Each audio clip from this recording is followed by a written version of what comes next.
Welcome back to my tutorial series. Creoles are not a distinct kind of language, true or false, or do linguists, as opposed to historians and anthropologists, have any reason to be interested in these languages? Lesson 3 will address a question. Does generative syntax refute Creole exceptionalist claims? Make no mistake, this isn't said too loudly, rarely spelled out explicitly, and, in fact, in work that isn't based on the generative syntax tradition that concurs with the Uniformitarian perspective, the whole question isn't raised at all. So, for example, Sali Kokomufwene is not a generative syntactician, and yet he has never been, he is not, and he will never be asked to characterize exactly what he means by feature. Questions like that only come for people who question the idea that there's no such thing as a Creole. But anybody who's familiar with Creole studies knows that there is a question very much in the air as to whether or not Creole exceptionalism is based on science. And that is partly a question about statistics and corpora, but it's equally largely a question about whether or not we spell out our terms, which is a euphemism for whether or not we're doing roughly optimality theory in phonology, or some kind of generative syntactic paradigm in terms of syntax and morphology. Now, syntactic theory has plenty of uses, but my point is that it doesn't work to explain a great many of the things that distinguish creolization from language change and language contact as they proceed otherwise. Now, I have written about this a lot, but I get the feeling that very few people know it, and that is mostly my fault. I am going to make my points now, and I'm going to do it orally because I get the feeling that the spoken perhaps gets across better than the written in many ways in our times. In any case, let's try, for example, the verb attraction parameter. This is something that Michel de Graaf in particular wrote about a lot in an earlier time, and actually it's very interesting because one might propose that a difference between the verb attraction parameter set to weak rather than strong is the only difference between, say, a lexifier and a Creole, and that to propose that there's anything special about creolization is to miss that really we're just dealing with different parameter settings and perhaps they're cascades of effects. And so, for example, the idea would be that French is a language with inflectional affixes. Haitian is a language that does not have them. Now, we might say that Haitian doesn't have the affixes, and that means that the difference between French and Haitian is that there'll be various things about Haitian that are different, such as, for example, where the verb sits in a sentence such as these here. And so in French, you have the say verb, which comes before the word for never, whereas it's after the word for never in Haitian Creole. The idea is that when there is inflectional affixation, the verb moves forward to get tense. Wonderful. That is very interesting, and there are other effects that supposedly come from this verb attraction. But the idea would be that the difference between French and Haitian is no more interesting than the difference between French and some other language that doesn't have inflectional affixation like Chinese. Now, that's only part of the argument. There's more. Namely, this is a point that Mufwene has stressed a little more than de Graaf, but it's definitely come to be a key schematic in the argument that Creoles are not a kind of language. The idea is that even if Creoles don't have these affixes, then quite often they'll have some morpheme, a free morpheme, usually before the verb, for example, if we're talking about verbal affixation for tense and aspect, and that this, of course, serves the same function as an affix, and that therefore, why are we talking about these being qualitatively different manifestations of the human language capacity? So, I walked, there's the suffix, but then in Sranan, mi, ben, waka. So, of course, the verb attraction parameter has shaved basically all inflectional affixation off of Sranang. But if we have this ben beforehand, then why are we saying that these are exotic languages when there are plenty of analytic languages that have these sorts of free morphemes encoding what in Indo-European languages happen to usually be encoded with affixes? So, that is the basic idea. It's an implication that understanding generative syntax takes the blinders off of your eyes and makes you understand that all of these languages are simply languages and that there is no significant taxonomic distinction between the Creole language, i.e. the language that's recently born amidst a break in transmission, and older languages. You know, the simple fact, though, is that something like the verb attraction parameter and its effects cannot explain nearly as much as the Uniformitarians imply. Let's take the Portuguese-based Creoles of India, which, for the record, Uniformitarian work does not address, despite that these are Creoles just like any others, and they are increasingly well studied. Now, the Indian languages that are substratal to these Creoles are ergative, as we see here with Marathi. And the ergativity is conveyed with an inflection, as we see here. Now, the Creoles, I'm giving Creole Portuguese as just one example, this is uniform, they are not ergative. They don't have that inflection.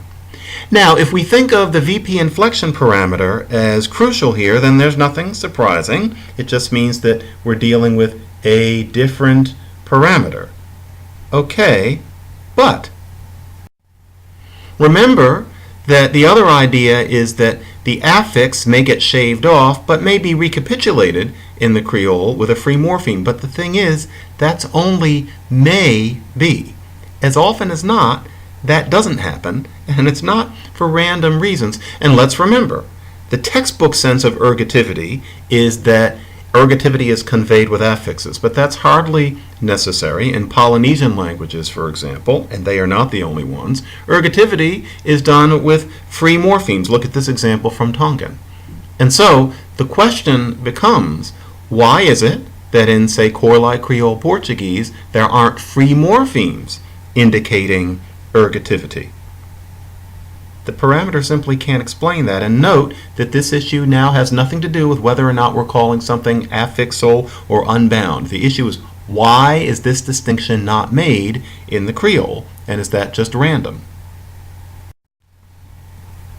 Another example, evidential marking. Chinook jargon started out as a rather classic pidgin, and in some places it became a Creole. Here's an example of it in this sentence. Now, Chinook jargon was not based on European languages. This is a Creole that was based on a magnificent encounter between inflectionally massively complex Native American languages of the Pacific Northwest. Almost all of them, and possibly all of them, had evidential marking. Yet, it's not in the Creole at all. Now, you might suppose that, once again, we have this matter of a certain degree of second language acquisition occasioning nothing but switching of parameters. So, the VP inflection parameter is on weak, and so all of these inflectional affixes indicating evidentiality are flushed down the toilet. Okay, that's an idea, but once again, our question. Evidential markers don't have to be affixes. Just because they are in the typical textbooks that we see doesn't mean that they have to be. They can be free morphemes. I'll give examples from two deeply unrelated languages here, Hishkaryana and Lahu. So the question becomes, once again, why doesn't Chinook jargon, created by people essentially all of whom had evidential marking, have evidential free morphemes? Just an accident? I'm afraid that's not what we call an explanation. Or grammatical gender.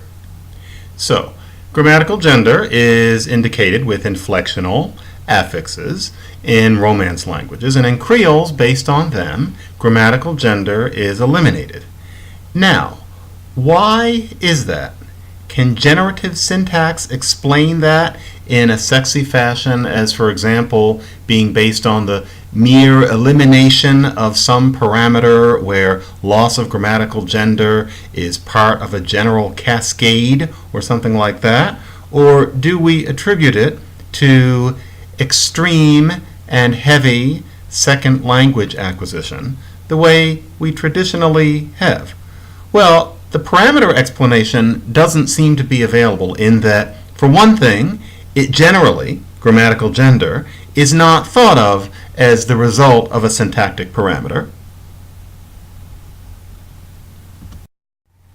And de Graaf has also drawn attention to aspects of a language that are stochastically too infrequent to be learned in second language acquisition situations. And once again, what he means by that is that nothing drastic happens, it's just a matter of some slight streamlining. Where do you draw the line? Well, that's what a lot of this is about, but he draws it in a much different place than, for example, I would. But let's face it, grammatical gender is not stochastically infrequent. It's not something that begs to be streamlined because you don't use it much. Then, its loss, i.e. its complete loss, is not typical of language change in Romance languages. So, yes, Romance languages lost a gender in terms of how Latin worked, depending on how you analyze it, but there is no Romance language that has completely lost indications of grammatical gender, whether that involves something on the noun itself or not. None of them have lost it. That's not an ordinary process. That's something that happens in the Creoles. And no, more to the point, it's not even normal when the languages that are now the Romance languages are exposed to second language acquisition. There are countless varieties of Spanish in Latin and South America that have been strongly influenced by second language acquisition by descendants of African slaves and other people.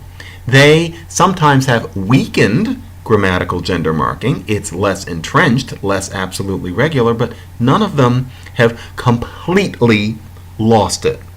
So, as Creole Exceptionalism stresses, there's something extreme about creolization. So, how much does the VP inflection parameter explain? Not as much as a hypothesis that posits that Creoles are born in a break in the transmission of language. And it bears saying that the kinds of observations I'm putting forth here have been in print now for essentially a generation, and Michel de Graaf's response to such observations has been silence. Now, of course, part of the reason for that might be that, as I say, one might suppose that if one is not arguing on the basis of little n and head movement and feature checking and interpretability, that you're not making a real argument. You haven't come along with what real linguistics is. But really, we have to look at how generative syntax really fares in explaining the facts at heart here. So, Saramaccan, the door is ajar. Notice this doesn't mean just the door is open, but di do de yabi yabi, that is that the door is open against expectation. That's what reduplication often connotes in Saramaccan. And it's interesting. It's not iconic. It's not something you would expect. That's Saramaccan? Okay. Here's Fongbe, which is certainly the main substrate language of Saramaccan. You can see the crumple verb is reduplicated, and it has the same meaning. It means, hey, this loincloth is crumpled, when you wouldn't expect a loincloth to be crumpled. So what you see here is the kind of parallel that leads some people to say that Creoles are just when languages mixed together. And so Saramaccan is one part English and Portuguese, mostly the words, and then some of the grammar, and then the rest of the grammar is just Fongbe, and they mix together. And why are you exotifying it? By supposing that some process of stark simplification was involved as well. Well, here's why. Reduplication in Fongbe is quite different from that of Saramaccan in many ways. So, for example, there are phonological rules involved in reduplication in Fongbe beyond simply a matter of reduplicating the syllable. There are vowel changes. That's gone in Saramaccan. In Fong-Bei, you have reduplication connoting two different things depending on which be verb that you use. So the sentence that I showed with the loincloth is crumpled hay is just one. Use a different be verb and what you have is a passive. The loincloth has been crumpled. That's not how it's done in Saramaccan, and so in Saramaccan the verbal reduplication applies to a narrower syntactic domain and semantic. Then also another syntactic difference is that property items almost always have to be reduplicated in Fong-Bei. So it's partly a syntactic process. So the black bag where you have wee here, that doesn't mean very black, it doesn't mean a little black, that means just black. You have to do it. That's not how it works in Saramaccan. So what we see is that no matter how you define complexity, in this particular case with reduplication, it is linguistically responsible to say that reduplication is more complexly conditioned in Fong-Bei than in Saramaccan, and I'm not leaving anything out about Saramaccan. These are the facts.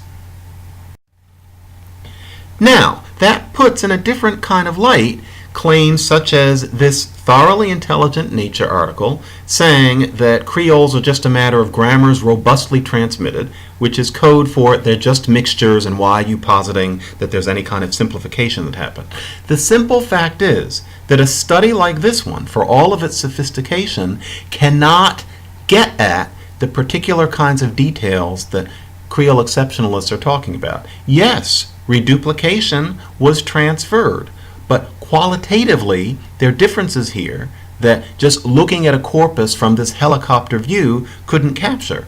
What a study like this captures is vital, but it's not the whole story. Of course, nobody claimed that it was, but it certainly does not, what I mean, invalidate the idea that there was pigeonization or something very similar at the heart of the genesis of these languages. The reason for that is the kind of data I've just shown.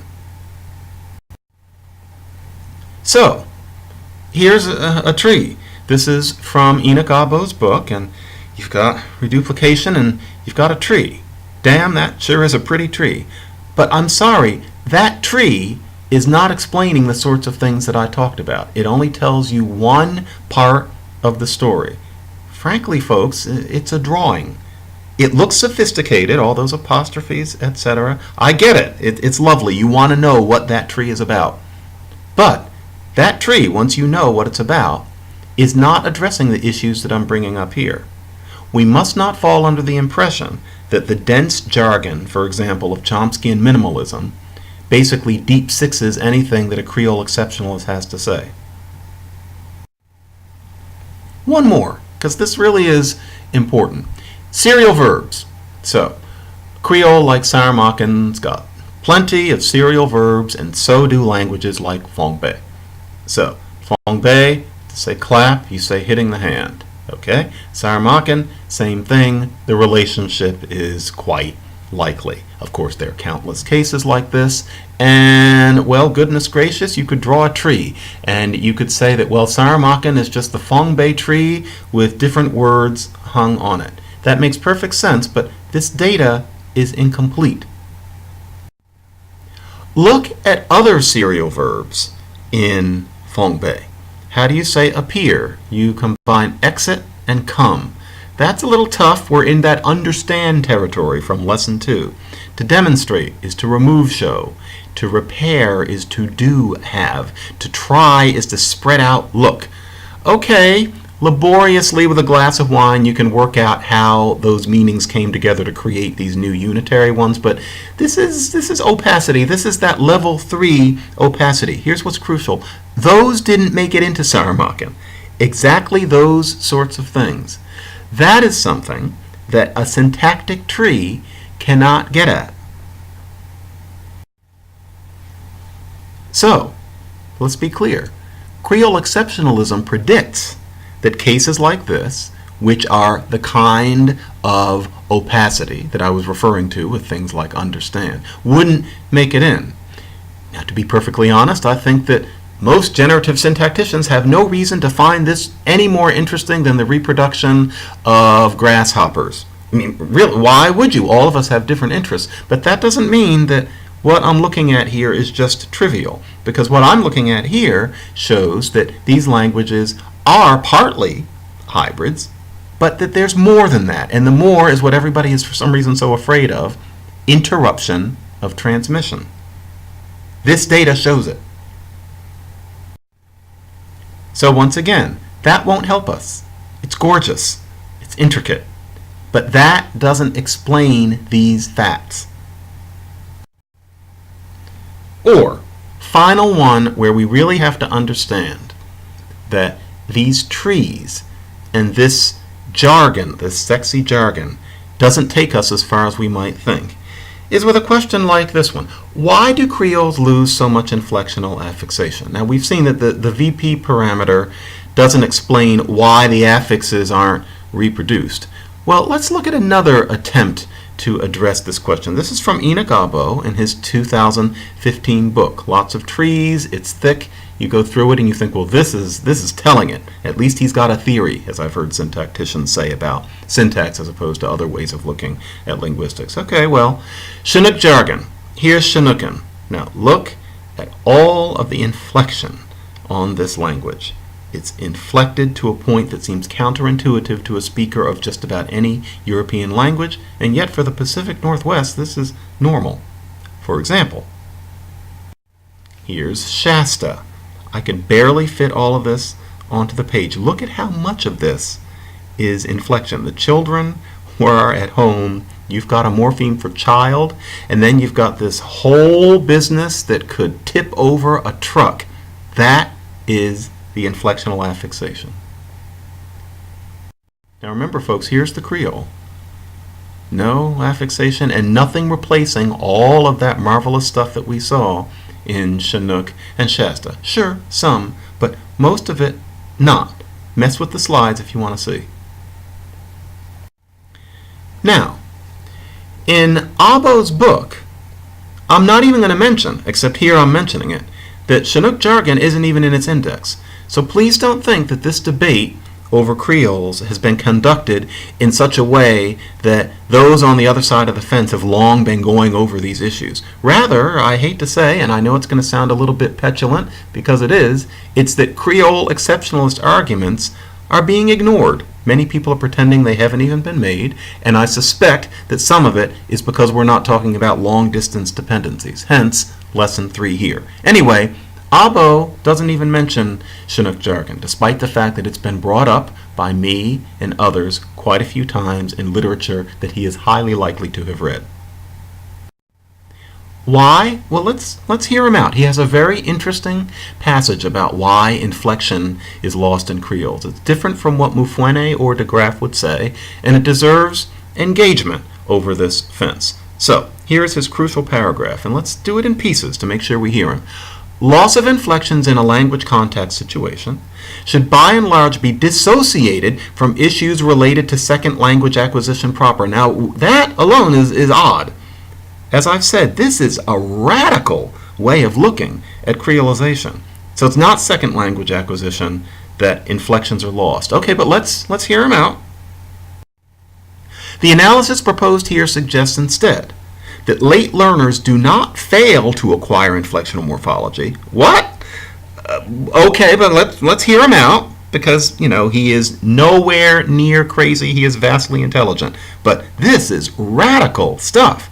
Late learners do not fail to acquire inflectional morphology. They don't. Well, let's see what he means. Due to its supposedly complex nature or obscure irregularities. Really? Because that's exactly why most... But, all right, but he says, but rather, because it is less visible than other syntactic features in a situation of language contact and is therefore a weak competitor. So it's less visible. You don't process it. It's just not there. It's easy to overlook it in terms of processing. Here's Chinookan. I see it. Now, of course, it's on the page, but let's talk about even hearing this. It's perceptible, I would think.